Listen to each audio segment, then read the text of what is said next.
digital chez Cofidis. Et merci à nouveau aux annonceurs de participer à ces tables rondes. Et Jean-Baptiste Rouet, bonjour Jean-Baptiste, Chief Digital and Programmatic Officer chez Publicis Media. Donc merci à tous les trois d'être là pour tenter de répondre à cette question, comment le ciblage publicitaire peut se réinventer, je ne sais pas, mais en tout cas évoluer dans un monde cookieless. Et Margarita, première question pour toi. Quelles données aujourd'hui sont les plus efficaces à combiner pour cibler dans un monde cookieless? Bonjour à toutes et à tous. Si tu me permets, je commence par une aparté avant de répondre à ta question.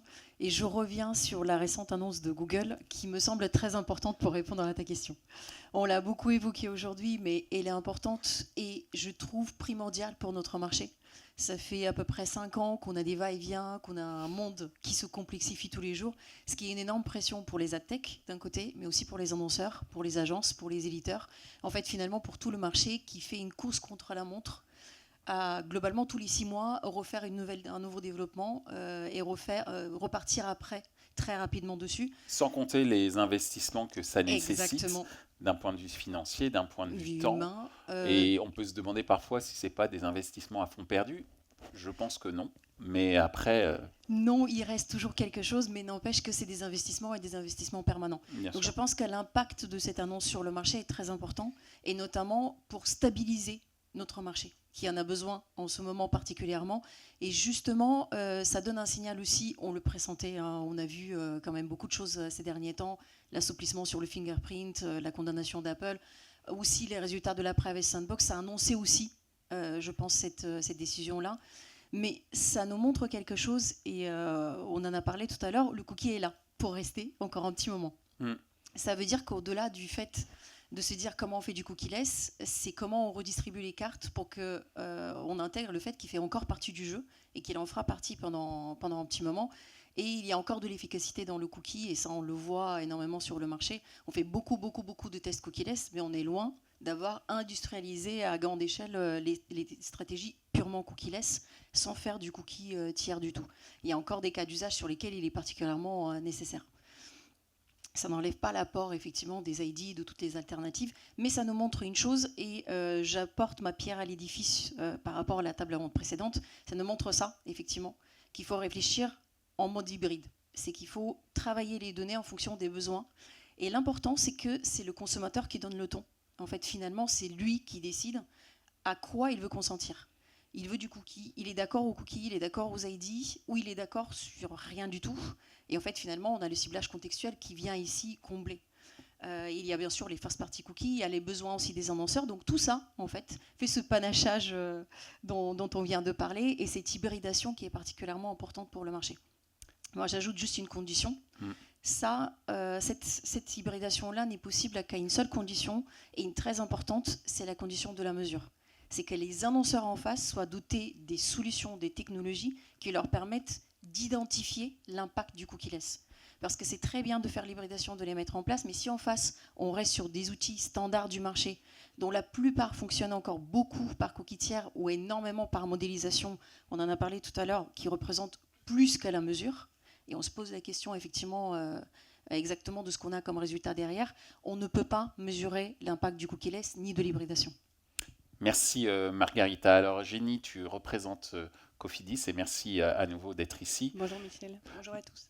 On a parlé de mesures avec Margarita à l'instant. Selon toi, quels sont les critères clés pour choisir une solution cookieless quand on est un annonceur? Tu voulais qu'on parle, qu'un annonceur vienne s'exprimer. Moi, je suis là pour lever le capot, en fait, pour expliquer pourquoi. Et c'est vrai, Michel, on ne traîne pas les pieds. On ne traîne pas les pieds, mais on a beaucoup d'obstacles à franchir avant de pouvoir lancer des stratégies.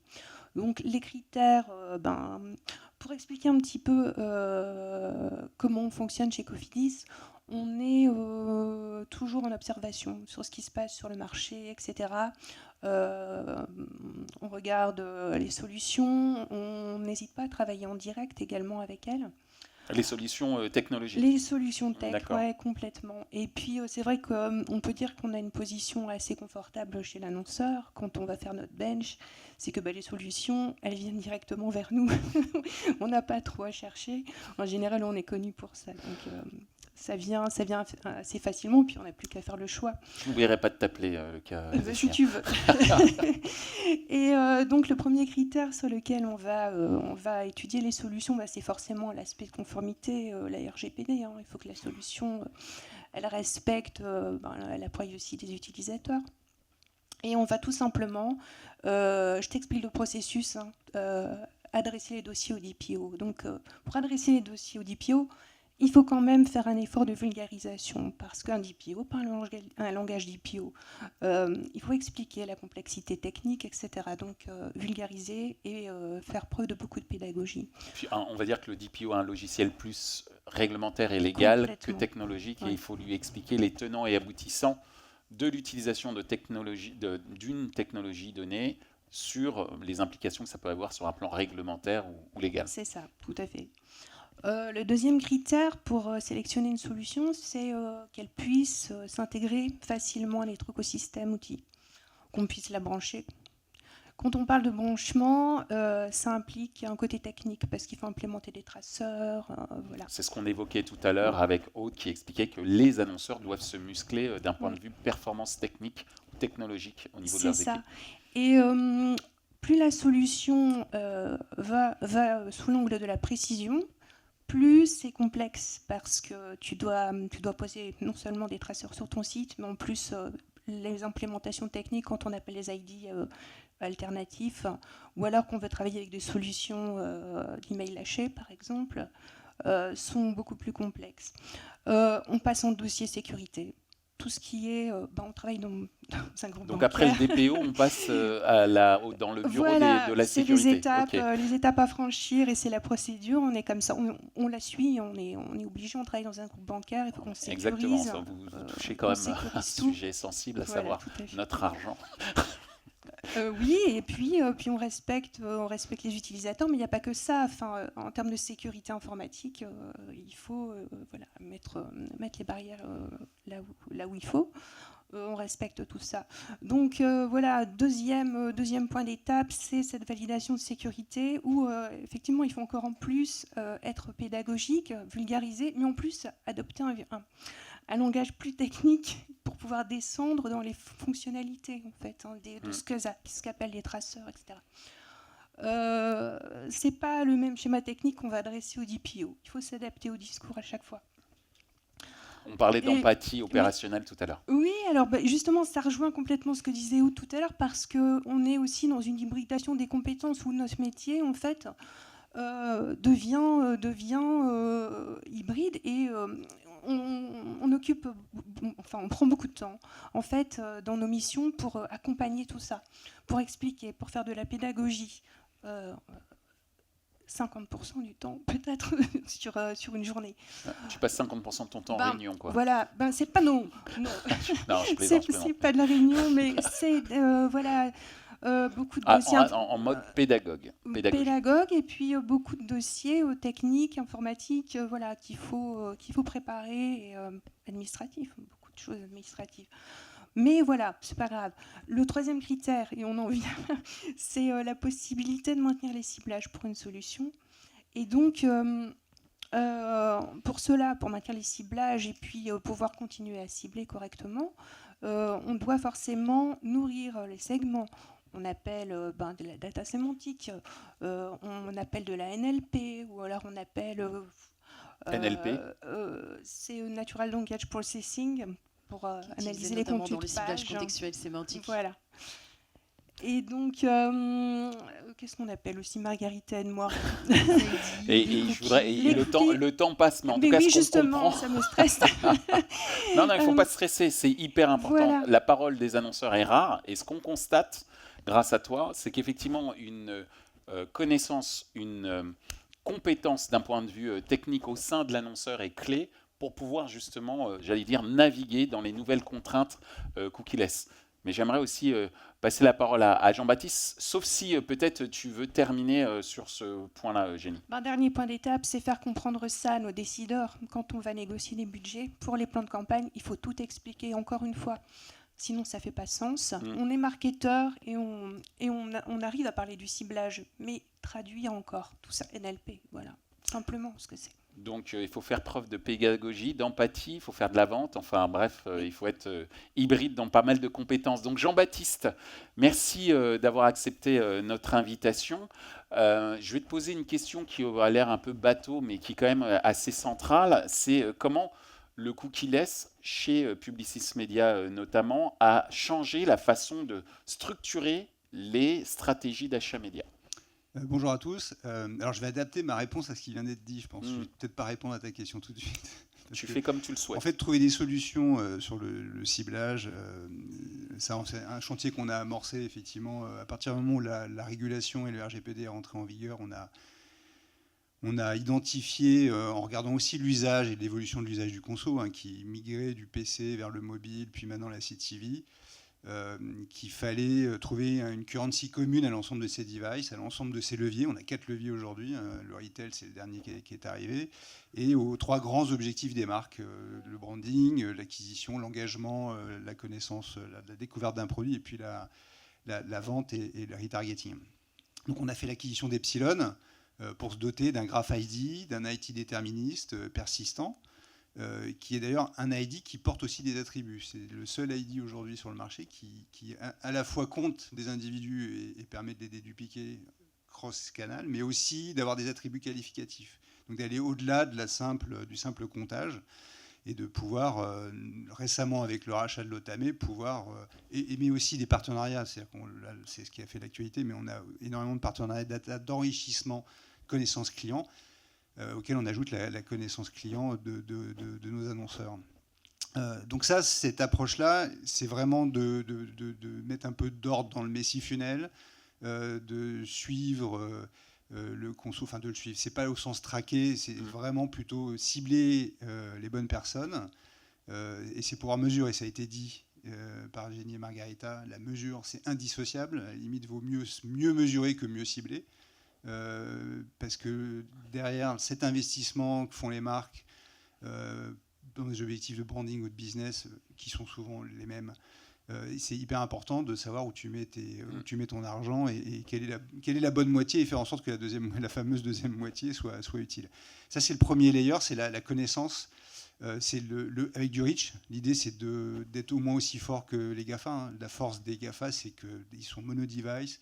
Ils ont des ID logués, donc ils connaissent tout de leurs usagers, et ils ont des reach au-delà de 95%. Donc l'idée, c'est de pouvoir intégrer ces leviers qui sont des walled gardens dans la mesure, c'est-à-dire de pouvoir dédupliquer ce que tu peux aller chercher en retargeting, en acquisition sur l'open web, ce qui représente 50% de la dépense des marques. Quand tu regardes les chiffres de l'Obs de Dipub, tu as une autre variable, mais côté agence top 500 grands annonceurs, la moitié, c'est du display, alors avec une part grandissante de vidéos, 66, 75, 80%, certes, mais la vidéo, maintenant, on lui demande aussi de vendre et de pouvoir le mesurer. Totalement. D'ailleurs, la télé, on fait de la télé aussi pour vendre des produits, essentiellement pour vendre des produits. Donc ça, c'est le ciblage et la mesure. Après, on ajoute un deuxième layer qui est de l'optimisation grâce à l'IA. C'est-à-dire faire de l'hyper-ciblage, c'est très bien. D'ailleurs, on a de plus en plus de marques et de micro-marques qui nous challenge sur des objectifs garantis, avec des budgets limités. Donc on pense tout de suite à de l'hyper-ciblage. Sauf que ça ne suffit pas. On a des clients en dehors de sa cible d'optimisation, de sa cible d'achat. Donc ce layer d'IA qui va analyser les logs des campagnes va détecter, et là c'est une solution totalement cookies, on n'a pas besoin d'ID, c'est vraiment la chaîne d'informations contenue dans ces logs, c'est quoi les variables communes qui génèrent une transaction côté annonceur. Donc c'est pouvoir répondre à la fois aux grands annonceurs sur leurs problématiques d'acquisition, mais aussi aux TPE, PME qui ont un enjeu, qui n'ont pas forcément les moyens d'avoir des structures data complexes. Et c'est donc ces deux layers qui permettent de ça. Mais je reviens sur un élément hyper important, c'est l'adoption par les marques. C'est extrêmement compliqué, Jenny l'a dit. On a fait des tests. Pour l'instant, toutes les solutions cookies, ça a été essentiellement des tests. Il n'y a pas eu de nouveau paradigme dans la mesure. On a tous toujours Campaign Manager. probablement, alors je en parlerai peut-être tout à l'heure, mais l'idée, c'est cette compétence, c'était de pédagogie. Il ne faut pas se dire que c'est compliqué. Il faut de la pédagogie et il faut effectivement travailler avec les DPO, les équipes sécurité sur ces sujets-là, parce que c'est ça qui freine cette adoption. Non pas de passer d'un campaign manager à une solution indépendante, c'est d'avoir les deux, mais de pouvoir intégrer ces nouveaux ID absolument pour la mesure. Merci Jean-Baptiste. Le temps file et vous êtes très précis dans vos réponses et je vous en remercie, quasi exhaustif même. Et je vais vous demander de répondre plus brièvement, si possible, sur cette dernière série de questions. Jenny, quelle différence tu fais, peut-être même des différences concrètes, tu as pu observer sur les performances entre les campagnes cookie-less et, j'allais dire, les campagnes classiques? C'est quoi les performances que tu as pu observer entre ces deux types de campagnes?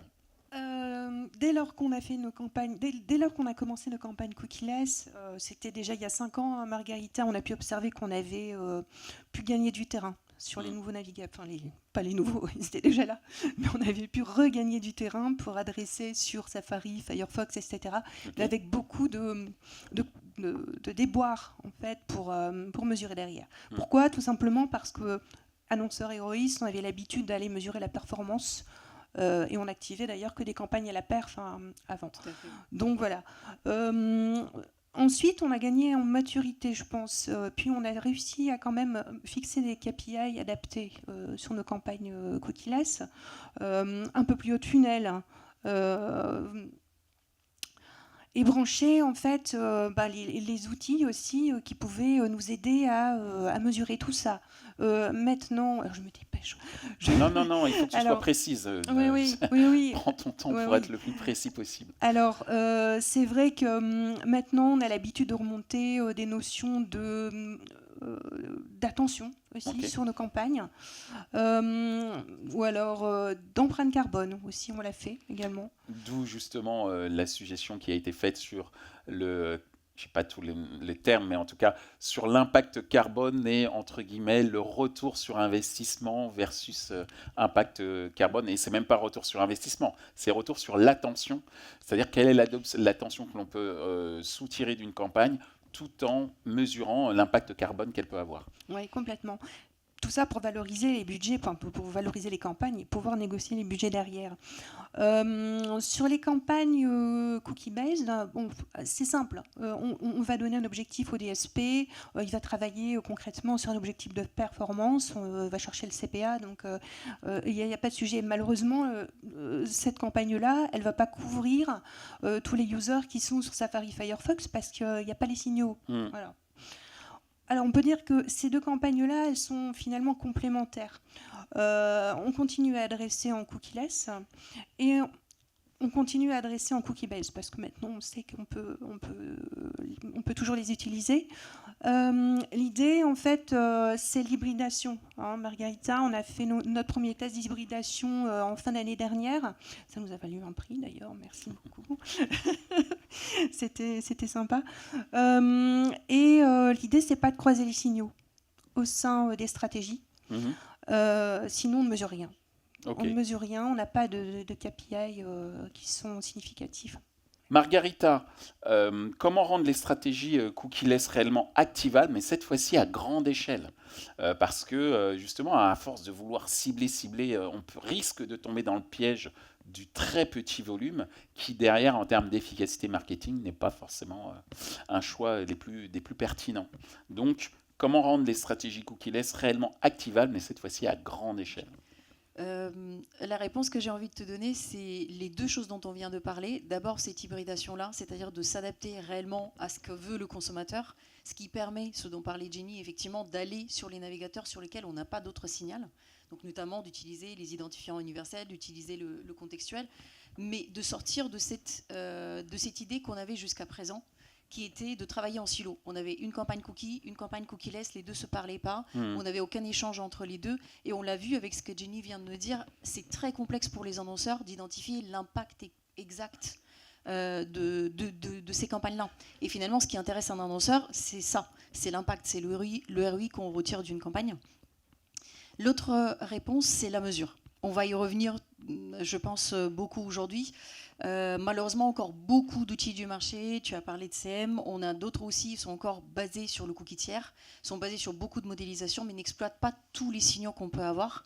Et c'est pareil, on en a parlé beaucoup sur le marché. On est sur beaucoup de leviers. On a du cross-levier, du cross-device, de tout ce qu'on veut en fait derrière, du cross-browser. Et il ne faut pas l'oublier. Donc en fait, on a tout un écosystème cross entre eux, et surtout on a de plus en plus l'arrivée et la montée en puissance des leviers qui sont nativement sans cookie tiers. La CTV, l'audio, le DOH, tous ces leviers-là doivent cohabiter ensemble, et on doit aussi les faire cohabiter avec l'offline. Donc la mesure devient finalement centrale. Je reviens à quelque chose que j'aime bien dire, c'est ce qui n'est pas mesuré n'existe pas. Et sans mesure, il n'y a pas de marché.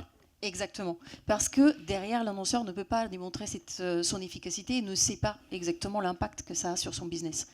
Et donc finalement, on a besoin, j'espère que cette dernière annonce de Google aura l'impact de stabiliser justement le marché pour aller travailler encore plus sur cette mesure hybride en faisant des synchronisations justement entre tous ces mondes-là pour avoir effectivement une vision beaucoup plus claire. Certes, je fais une aparté, la modélisation va faire partie du jeu. Il va falloir s'y faire.